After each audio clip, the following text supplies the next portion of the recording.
في نوع من الناس ما بيكسبش بالحق ولا بالحجة ولا حتى بالوضوح. قوته في سمه، في الضرب من تحت الحزام، في التلميحة اللي تجرح أكتر من أي كلمة صريحة. ما يهاجمكش بشكل مباشر، بس يخليك تشك في نفسك وفي نيتك وفي كل كلمة بتقولها. يضربك بسكوت، بنظرة، بضحكة باهتة ظاهرها هزار وباطنها كسر. بيظهر قدام الناس ملاك، وانت تبقى الشرير المتعب اللي دايما عندك مشكلة، والناس تبتدي تسيبك مش عشان عندك حاجة غلط، لأ، عشان هو بارع في التمثيل. النوع ده مش قوي، ده جبان جدا، بيخاف يواجه فبيستقوى بخبثه.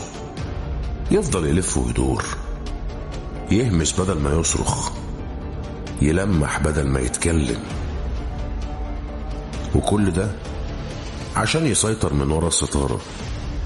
ما بيضربكش بإيده، بس بيغرس فيك سم يخليك تقعد تتعالج منه طول عمرك.